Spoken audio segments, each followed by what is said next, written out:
જે ત્રાસવાદી હુમલામાં જે દુઃખદ ઘટના બની છે એમાં સુરત ખાતેના શૈલેષભાઈ હિંમતભાઈ કળથિયા જે 2 વર્ષ અગાઉ સુરત રહેતા હતા, હાલે મુંબઈ રહે છે.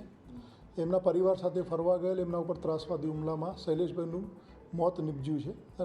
જમ્મુ કાશ્મીર રાજ્ય સરકાર દ્વારા અમને ગઈકાલે યાદીમાં જણાવ્યું છે.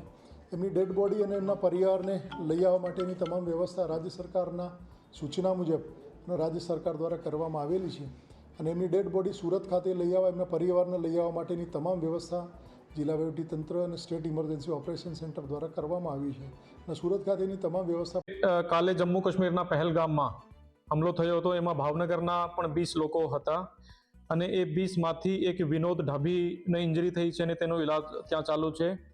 અને પિતા પુત્ર જતીશ પરમાર અને સ્મિત પરમાર જે ભાવનગરના કાલિયાબીડ વિસ્તારના છે, એનું દુઃખદ અવસાન થયો છે. તો આ બંનેની ડેડ બોડી સાંજે જો ઇન્ડિગોની ફ્લાઇટ છે 3 વાગે ત્યાં શ્રીનગરથી ચાલે છે અને મુંબઈ આવશે અને પછી મુંબઈથી ભાવનગર ડેડ બોડી લાવવા માટે પ્રશાસન સજગ છે અને પ્રશાસન